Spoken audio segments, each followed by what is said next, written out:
Olá, seja bem-vinda, seja bem-vindo ao canal do Fórum Mundial Espírito e Ciência da LBV aqui no YouTube. Esta é uma iniciativa de décadas da Legião da Boa Vontade, promovendo o diálogo entre as áreas do conhecimento, a ciência e a religião, espiritualidade, na trilha do equilíbrio. Nosso primeiro convite, se ainda não é inscrita ou inscrito no canal, faça isso agora e ative também o sininho para receber as notificações.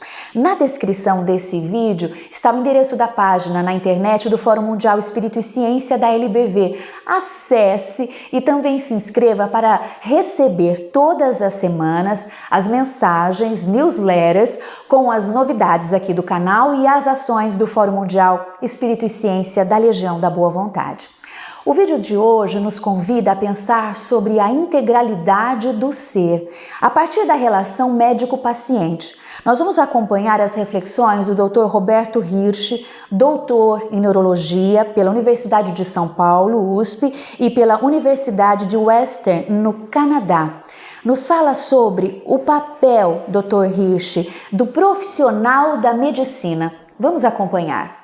Eu me sinto privilegiado por poder participar de uma situação onde as perguntas instigam a gente a responder sobre a integralidade do ser humano e as formas que a gente tem de enfrentar as dúvidas e inquietações que existem exatamente por nós não compreendermos a totalidade do que somos. Nós somos um instrumental humano para lidar com humanos e representando papéis diferentes. O papel que o médica representam, a medicina, o papel que integra necessariamente o outro, a visão de um a um, mas não da doença, do doente. Então, a medicina convoca algumas vezes a se imaginar que você está lidando com a doença. Mas o lidar do médico é necessariamente com o doente. E extrapolar essas de um para outro, às vezes, é difícil. A ciência seria isso, seria uma forma de você instrumentalizar um conhecimento reproduzível, replicável.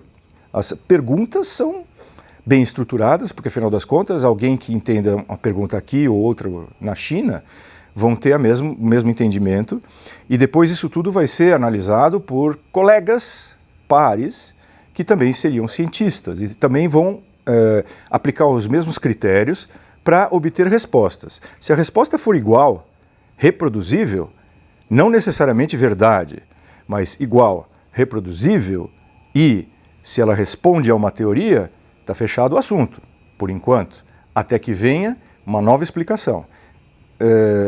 Quando você passa os olhos em trabalhos científicos que os médicos costumam utilizar como substrato do seu conhecimento, você vai ver que a maior parte deles termina com uma indagação.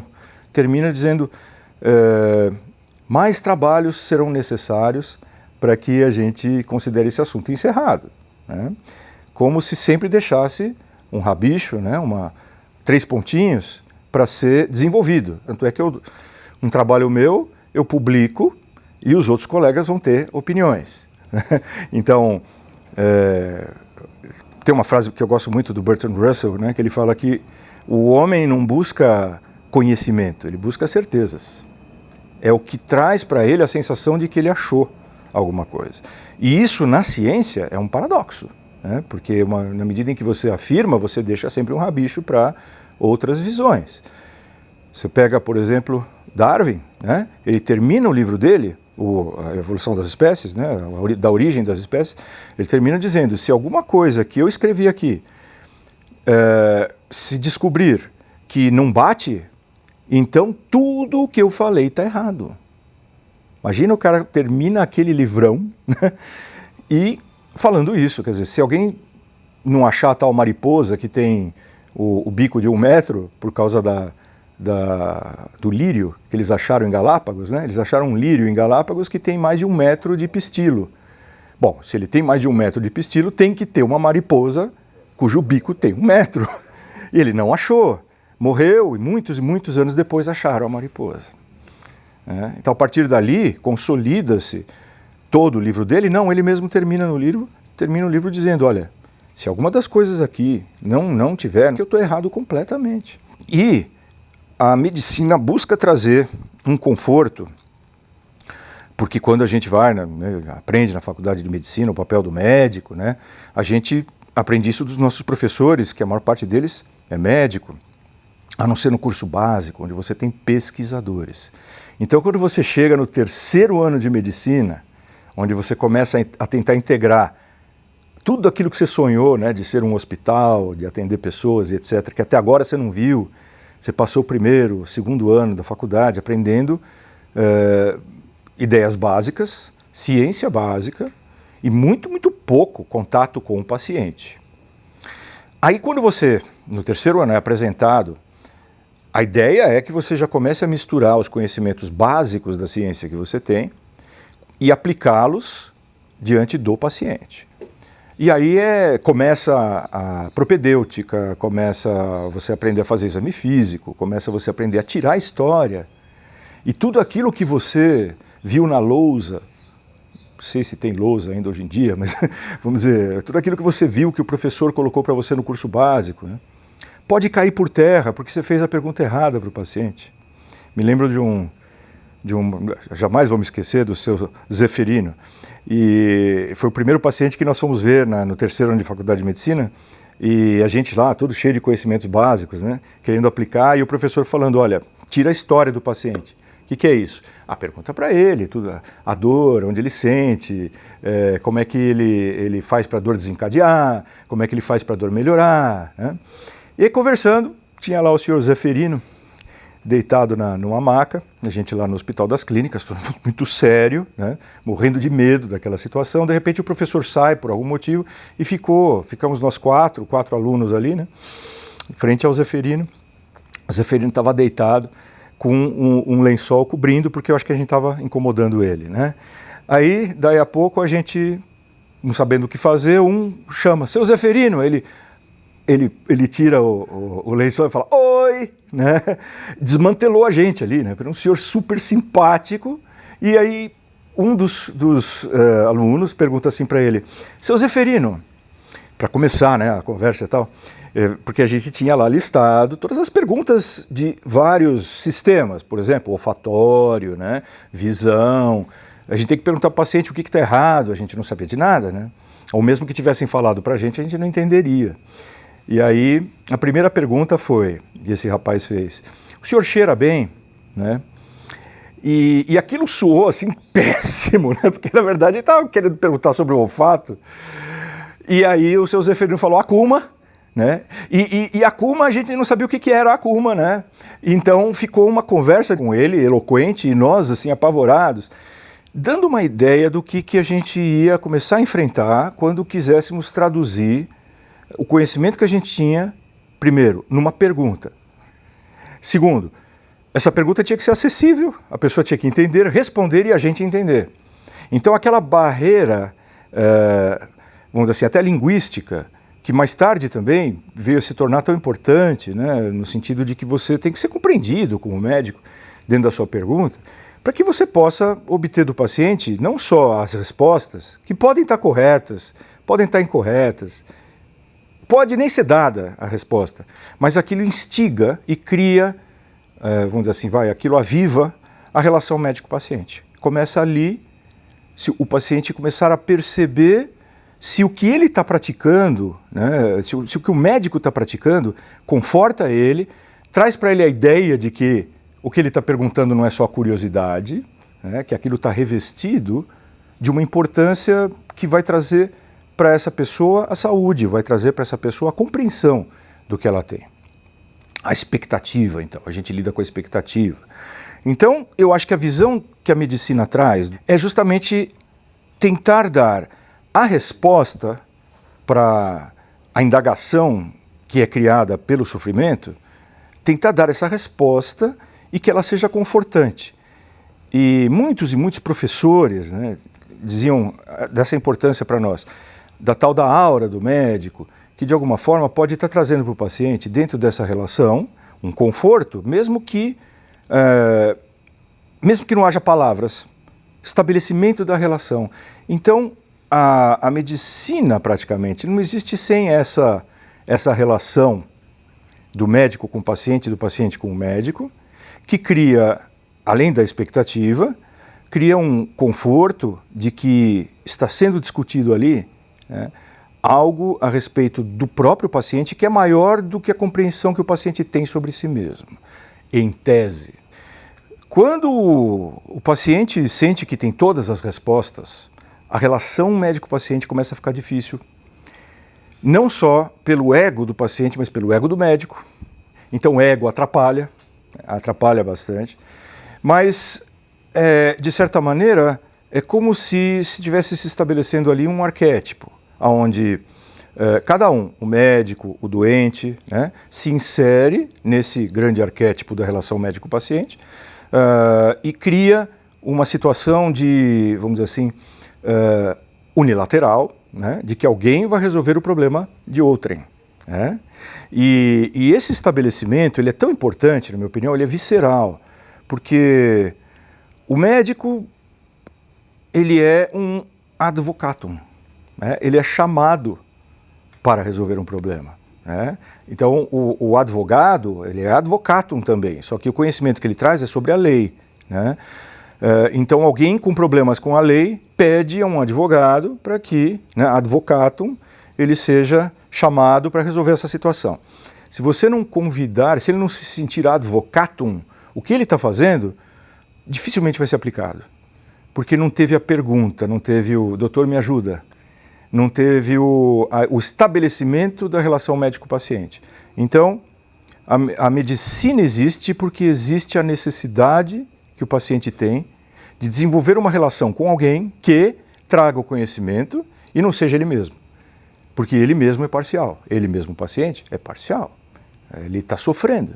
Então, por isso que médico não pode tratar de si mesmo, ou diante dos dilemas éticos que são apresentados ao médico na sua formação, um deles é tentar não tratar de pessoas muito próximas ou queridas, porque isto pode trazer uma interferência emocional e perturbar a relação médico-paciente. Né? Em que pese que isso muitas vezes é totalmente ignorado, né? Devido a várias questões, mas assim, uma delas é o próprio médico, né? Que se sente convocado, né? Ele se sente advogado, né? Ele se sente chamado em qualquer situação onde ele perceba o sofrimento. E então, quer dizer, é a inspiração da compaixão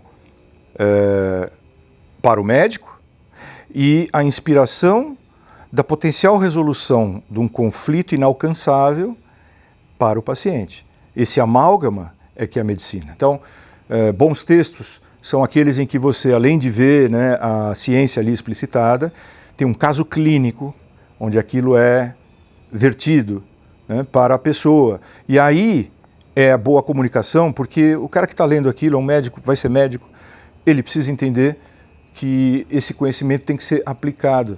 E é na hora de aplicar que se faz a medicina. Às vezes eu tenho que correr atrás do conhecimento que alguém trouxe sobre uma síndrome, que me pergunta no meio da conversa, né? E erradamente, na minha opinião, né, se pensa que o médico é aquele cara que possa responder tranquilamente a tudo. Né? E ele sempre tem que ter o papel do magister, né, do magister dix, aquele cara que fala e com conhecimento de causa e ninguém pergunta nada. Existe espaço para dúvida, existe espaço para o desconhecimento. Na verdade, uma das palavras mais difíceis que tem em medicina é não sei. Quando alguém chega para um médico e fala, doutor, o senhor conhece sobre a síndrome e tal? E o médico fala, não sei. Aquilo quebra alguma aura, mas ao mesmo tempo, por outro lado, pode advir um resultado muito ruim de uma informação errada. Então, muito mais vale alguém que saiba dizer não sei, saiba dizer, porque nem sempre é fácil, do que alguém que fale algo errado só para manter a aura do conhecimento. Eu costumo dizer para os meus pacientes isso, né? Por exemplo, uma das coisas que mais perturbam o bom andamento de uma consulta é quando o paciente fala assim, doutor, eu tomei chá de losna eu tinha, sei lá, eu tinha otite de repetição. Fui em vários médicos, sempre isso, né? Me reviraram de cima para baixo, de baixo para cima, também é outra né, expressão importante. Me reviraram todo, fizeram tudo o que é exame, todos o que o senhor possa imaginar. Né? Essas frases são... E não achavam nada, eu estava desenganado até que eu tomei chá de losna e nunca mais eu tive nada. O que o senhor acha disso? E eu costumo responder assim, olha, toda a substância nesse universo de Deus, toda a substância tem a potencialidade de curar alguém de tudo para o resto da vida. Quem sou eu para dizer que não? Toda a substância pode ter essa potencialidade. A diferença é se curou mais alguém além de você. Essa é uma. Se essa outra pessoa ou essas outras pessoas estão em número suficiente para você ter confiança de poder passar para um outro ser e se tornar responsável por isso. Essa é a diferença. Ou seja, também, não existe a medicina se o médico não se apropria dessa responsabilidade. Essa responsabilidade ela é fundamental, porque dentro dessa responsabilidade está a primeira aula da Faculdade de Medicina da USP, que é dada pelo diretor da faculdade, que chama-se Primo non nocere, que quer dizer, primeiro não piore. Você como médico não tem a prerrogativa de piorar alguém, de dar uma doença que o paciente não tem, de criar uma lesão, mesmo que você queira curar. Então, primeiro, você quer curar? Todo mundo ali, né? 180 alunos ouvindo essa aula. Sim, queremos curar, estamos aqui para isso. Pois é, primeiro, não atrapalhe o paciente. Primeiro, não piore o paciente. Então, talvez todos os 6 anos que se decorreram depois disso, é para a gente tentar aprender a não piorar a situação. Então, de posse disso tudo, aí o profissional de saúde, né, enfermeiro, médico, atendente de enfermagem, o paisagista de sobrancelha, quem quer que seja que vai mexer com uma pessoa, tem que saber que ele pode piorar a pessoa e que ele é responsável por isso. Então, quando se aplica isso, a esse princípio primo non nocere, aplica-se isso à cabeça de alguém que está lá, uma esponja seca, né, querendo absorver todo o conhecimento, para você entender que se espremer todo esse conhecimento, vai sair essa água, a esponja continua ali, né, pronta para receber novos conhecimentos. Então, a gente precisa entender o que a gente é enquanto esponja. E para isso, a questão da compaixão é muito importante. Sem compaixão, cadê a medicina? Tem hora que o paciente precisa ouvir algo, e esse algo tem que ser dito de forma a confortar. Porque existe isso, a percepção de que você não pode curar tudo, se pode curar alguma coisa, né? E, no entanto, você vai estar lá cheio de intenções e a intenção, lá pelas tantas, você vai perceber que a intenção não resolve tudo, que o papel não resolve tudo, que a roupa não resolve tudo, que a faculdade que você fez não resolve tudo, que o diploma que você fez não resolve tudo. Então, quanto mais você conseguir integrar essas visões, melhor você chega a expressar sua compaixão com consequência e responsabilidade. Eu acho que isso é, na minha opinião, a minha visão. E, diante disso, cria-se uma mente perturbada como a minha, né? que, vamos dizer assim, não para numa caixinha, né? É uma necessidade que eu tenho. Então, por exemplo, eu tive necessidade, continuo tendo, né? Necessidade de certos conhecimentos que sejam agregados àquilo que eu aprendi na Faculdade de Medicina e aquilo que eu não aprendi. Então, lá pelas tantas, formado, cheguei à conclusão, gente, com tudo isso aqui, eu ainda não estou pronto. Eu ainda não consigo confortar. Eu posso até falar palavras de conforto, mas eu não estou sentindo que eu posso apoiá-las. E se eu puder apoiá-las e aquilo der errado, eu estou preparado para engolir isso tudo? Ou eu vou me autodestruir? Porque autodestruir, você não quer alguém que... Você como paciente não quer um médico em autodestruição, você não quer. Né? Eu falo também para os meus alunos assim, né? Trate da sua ansiedade. Porque senão você vai usar essa ansiedade no tratamento. O paciente vai sair com 15 remédios a mais. Sabe? Você dá, então é esse aqui para proteger o estômago. Esse outro que protege o estômago, ele abaixa a B12, toma B12. Mas se você tomar muita B12, aí vai, né? Você de repente tem um monte de inseguranças expressas num prontuário de um paciente que vai seguir aquilo ali. E isto será, vamos dizer assim, a tua marca como pessoa. Então, uma das palavras que eu tento não usar realmente e procuro tirar da boca de qualquer um que esteja presente na relação médico-paciente é a palavra impossível. Não, isso é impossível. É impossível. Toda substância do universo tem a potencialidade de curar alguém para o resto da vida. Eu não posso dizer que não. Essa pessoa conta que ela é testemunha disso. O chá de losna curou ela. Tá, ok, mas chá de losna curou outras pessoas? Ah, não sei. Tá. E o chá de losna, se tomar bastante chá de losna, alguém pode passar mal? Não sei. Tá. E se alguma pessoa pegar o chá de losna lá na Índia e fizer a mesma experiência, vai dar certo? Não sei. Então aí começa a cair um número de respostas peremptórias que resolvem tudo e você vai ficar com a ciência. Você foi trazendo as indagações para o colo do paciente e aí você põe o paciente no colo, sem querer ser paternalista, e fala: vamos fazer essa viagem juntos, porque eu também não sei tudo. Vamos fazer essa viagem juntos porque eu tenho uma diretriz tranquila dentro de mim. Primo non nocere. Primeiro, eu não quero te lesar. Eu vou tentar respeitar isso. Segundo, eu serei o responsável por essas situações. Então isso é assimétrico, unilateral. É que nem dizer assim, tem pai que adoraria, né? Mãe que adoraria falar assim: eu sou muito amiga dos meus filhos.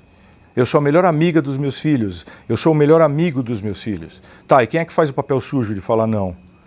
Quem é que faz a cara feia na hora que precisa? Ninguém. Né? Então nem amigo né? Você está com uma ideia falsa de querer concordar com a pessoa. Então às vezes o médico faz isso. Concorda com todo mundo, concordo. Sai todo mundo feliz. Né? Mas o médico continua sendo responsável pelo que acontece fora do consultório. Então, é em mérito a isso, né? É em deferência a essa questão, a perceber que esse papel ele é importante, você pode até ser menor que ele. Então, diante disso, eu me senti compelido a aprender outras ciências, outras coisas que não são consideradas como ciência, mas isso eu sempre tive desde pequeno na minha cabeça. Eu pensava assim, quando eu estiver falando com um paciente sobre coisas que me fascinam, né? Curas que me fascinam, ou aspectos de espiritualidade que não são 2 mais 2 igual a 4, o paciente pode achar que eu sou louco. Então, ali na minha parede tem que ter um diploma de uma faculdade de medicina, uma residência, tem que mostrar que todo esse caminho da ciência está percorrido. E vai percorrer mais, porque ainda tem aperfeiçoamento, pós-graduação, congressos e tudo. Está dizendo assim, que a ciência está ali, eu não estou esquecendo dela não.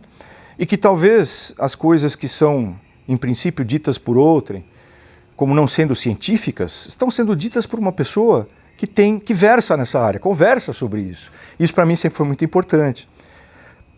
Eu não conheci muito bem esse tio que eu tive, né? Eu tive um tio que faleceu há muitos anos e que ele era homeopata, ponto. E um homeopata muito conhecido, Abraham Brickman, mas eu não tive contato com ele na minha formação, sabia da existência, sabia que inclusive eu já tinha ido no consultório dele quando era muito pequeno.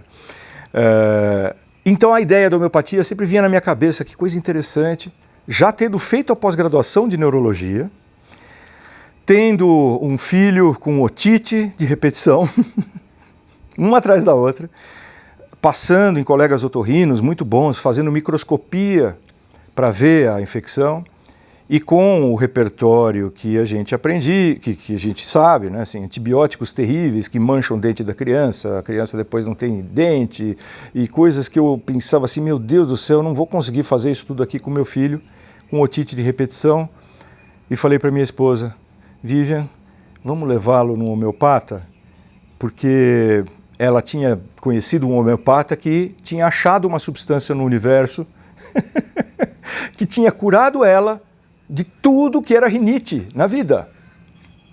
Aí eu falei, vamos lá. E ao ir lá, havia um abismo, né, muito grande, porque eu cheguei lá com toda a ciência do Hospital das Clínicas e tudo, com nome, com pós-graduação e tal. Aquilo intimidou o colega, eu acho que isso aconteceu. Mas ainda assim, eu tive essa leitura, procuramos um outro homeopata, e esse outro homeopata trouxe uma resposta que a gente, tentando tratar, curou. Opa, curou. E olha, mais interessante, não tinha curado conforme eu imaginava. Quando o médico dá um antibiótico para um paciente com uma infecção de ouvido, em que pese que o médico esteja terceirizando, né, o sistema imunológico, né, eu vou matar, eu médico vou matar os bichinhos, fique tranquilo, o seu sistema imunológico está brigando, mas eu vou precisar ajudar. Muito bem. Aí, e o que eu esperava? A febre baixar, eu esperava a dor ceder, eu esperava a orelha deixar de ficar vermelha e a criança não sentir mais dor e comer. Tá, e não foi o que aconteceu. A criança teve mais febre, gritou, verteu pus pela orelha, e aí sim ficou boa. E aí eu falei, eu preciso aprender isso. Eu vou ter que aprender esse negócio, vou ter que aprender. E foi aí que eu fui buscar curso de pós-graduação em homeopatia e tinha um curso no Instituto do Coração, na frente ali de onde eu trabalho, né? E fui lá e fiz esse curso e comecei a utilizar a homeopatia, mas sempre dentro dessa tendência de não ser... Eu não me considero um homeopata, eu me considero um médico que usa os recursos que me são viáveis na medicina e naqueles em que eu acredito, cujos resultados me trazem mais satisfação e consigo compreender, né? E aquilo foi uma aula muito grande para mim de integralidade na medicina, porque aquela época, 1800 e pedrada, não tinha especialidade médica. Todo médico era um cirurgião, né? E ainda tinha assim, conhecimentos que os médicos utilizavam, tipo sangria, né? Tipo ventosas, sanguessuga e coisa do gênero, né? E a homeopatia já existia. Então, diante da opção homeopática, a visão do Hahnemann, ela trazia, por exemplo, uma coisa que na medicina a gente não aprende. Hahnemann respondia, onde é que se processa a medicina homeopática? Onde é que a homeopatia atua? Ele falava que existe o corpo e existe a alma. E entre a alma e o corpo existe uma interface que ele chamou de força vital. Hoje, talvez, à luz da ciência, né? A luz não é o que a gente enxerga, a luz reflete, né, naquilo que a gente enxerga. Então, à luz da ciência, a gente poder compreender, por exemplo, que existe algo que é uma amálgama entre aquilo que você é e aquilo que o teu corpo expressa. E a ciência nos fala do sistema retículo endotelial, que é aquilo que está embaixo da nossa pele, que é o maior órgão do corpo humano, que é uma sopa que contém um monte de conversas entre células, né? Que tem condutância de estímulos elétricos que vão e que vêm entre células neuronais, né?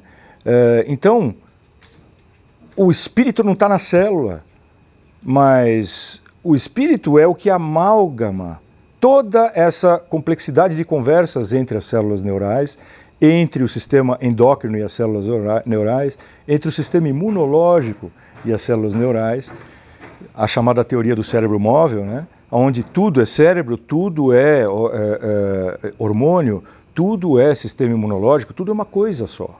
A gente é que transforma o corpo num armário de gavetas onde uma não conversa com a outra. Isso aqui é imunológico, não é psíquico. Tem certeza? O que diferencia as coisas? Para mim é isso, é uma via de mão dupla. Você vai ouvir muito pouca gente nesse mundo falando sobre a influência do psíquico sobre o mundo material, sobre o corpo, né? A medicina psicossomática. Vai ouvir poucas pessoas falando sobre isso, mas você ouve menos ainda pessoas que falam sobre a influência do corpo no psiquismo. Ela é uma via de mão dupla.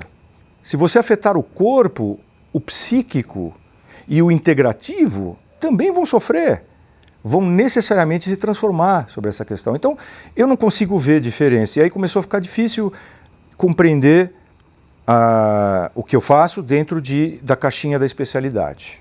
A necessidade da especialidade, ela é muito bem expressa na questão de conhecimento científico cada vez mais numeroso, não necessariamente melhor, mas cada vez mais numeroso, sobre cada vez mais coisas. Então faz sentido você ter um aprendizado sobre algo que te interessa mais e se aprofundar naquilo, e aí poder verter esse conhecimento para pacientes que precisam daquela especialidade. E esse movimento, né, foi criando tudo que a gente vê hoje, cada vez mais especialidades médicas. Só que dentro da minha cabeça tem uma complicação, né? Isso não fecha essa conta. Então, quando você começa a lidar com coisas dentro da neurologia, né, que é a minha especialidade, né, quando você pega alguém com dor de cabeça, acabou a especialidade. Desculpa, acabou. Eu discuto com quem quiser, acabou. Porque não tem como você abordar a dor de cabeça sendo aquele cara que sabe cada vez mais sobre dor de cabeça e cada vez menos sobre outras coisas, até a hora que você sabe absolutamente tudo, né, sobre dor de cabeça e não consegue tratar absolutamente ninguém porque não interessa as outras coisas. Como é que não interessa? E esses pacientes com dor de cabeça, que eram a maior parte do meu consultório, foram ficando cada vez mais difíceis de encaixar dentro do quadrado das 4 linhas da neurologia. Né? Mais difícil. E quando a gente pega pacientes, por exemplo, com síndrome de hipermobilidade, eles estão por aí, nos consultórios médicos, né? Sem respostas do porquê que dói a cabeça, mesmo que faz ressonância e não acha nada, mesmo que faz exames de sangue, que faça exames de tudo, revire o paciente, né? De cima a baixo, como eles falam, e não acha absolutamente nada. O que é? Então o paciente está inventando, para a maior parte é isso. E aí acabou a história do paciente. E quando eu fui vendo esses pacientes vindo para o meu consultório e me convocando justamente a ser um clínico sentado em cima do pescoço, é isso que para mim o neurologista é isso. Olha para baixo e fala, tem que estar tudo certo aqui, se não tiver, isto pode refletir na dor do paciente. Então, eu ficava pensando, né, se tem alguém, eu falo isso para meus pacientes, se tem alguém aqui, paciente com dor de cabeça, né, contando para mim sobre a dor de cabeça, se tem alguém aqui que está certo, é essa dor de cabeça. Ela tem razão de existir. O que eu preciso entender é essa razão para que ela não apareça. A questão está na compreensão de onde vem o processo, elimine a dor, porque você eliminou a causa, aí é outra história. E deixe a dor com o paciente, não sai de casa sem ela. Né? Dor, fome e medo. A primeira live que eu fiz foi essa. Né? Os 3 grandes amigos do corpo humano. Não sai de casa sem eles. Imagina sair de casa sem medo. Pensa só hoje em dia. Amigo, E igual a MC ao quadrado. Isso foi falado, escrito, explicado. Se você não entendeu, volta e aí tenta aprender uma coisa chamada física quântica, onde você vê, por exemplo, que o pensamento é muitas vezes a fonte da transformação. O pensamento é a fonte, é o olho do observador. Né? A beleza e a molécula existem nos olhos do observador. Né? E se você observar feio, aquilo muda. Um conceito é uma questão, por exemplo, que é entendida pelos fitoterapeutas como os adaptogênicos. Então é reconhecido, né, são reconhecidas substâncias na natureza que têm esse poder de provocar, por exemplo, numa pessoa que está para baixo, sem energia, ela mastiga aquela substância e ela se sente melhor. Por outro lado, se a pessoa estiver plena de energia, ela mastiga aquilo ali, pode ter outra função. Adaptogênico. E esses adaptogênicos, esse conceito veio em cima de plantas que são plantas antigas, muito mais antigas do que o homem na face da Terra, segundo a ciência, e que resistem bravamente aos tempos, são a mesma plantinha que está lá e está geralmente em lugares inóspitos, batata dos Andes, o próprio ginseng coreano, o ginseng chinês, são plantas que viveram a diversidade, né, durante todos esses eênios e estão lá sobrevivendo e trazem justamente a potencialidade, a possibilidade de acalmar quando precisa, mas excitar quando precisa. O guaraná, por exemplo, Também. Agora, se você pegar a cafeína do guaraná, não. Ela vai sempre excitar. Agora, o guaraná não tem só cafeína. Então aí que está a questão. Você pode ter princípios ativos dentro de uma planta que são contraditórios. Mas ao ingerir a planta, a tua experiência é uma experiência total. Né? E a ciência, o que ela tenta fazer? Quebrar tudo isso em pedacinhos e reproduzir todos eles. A dificuldade está aí. Né? Que se o cientista para na compreensão da verdade, ele vai reproduzir, ele vai escrever, ele vai publicar. Né? Mas aquilo vai chegar num ponto, bater na parede e voltar. Não vai ser o todo. E a experiência do todo é aquela que você consegue usando também a ciência. Eu quero agradecer a oportunidade, né, que vocês estão trazendo, vocês todos aqui, né, e que para mim é muito agradável ter vocês aqui. Sintam-se à vontade, querendo a gente pode fazer outras conversas. Eu costumo dizer isso, né, eu sou um neuroesquisitologista. Né, eu tenho até um site, www.neuroesquisitologia.com.br. E a neuroesquisitologia é isso, é aquele monte de pacientes que, em princípio, parecem não ter nada a ver com a neurologia, mas tem. Né? E que são coisas que desafiam, exatamente, as fronteiras que a medicina coloca entre os conhecimentos. Né? Isso sempre me fascinou. Nós agradecemos a participação aqui no nosso canal do Dr. Roberto Rich, doutor em Neurologia pela Universidade de São Paulo, USP, e pela Universidade de Western, no Canadá. Também agradecemos a você pela audiência. Deixe o seu like, comentários e até um próximo encontro.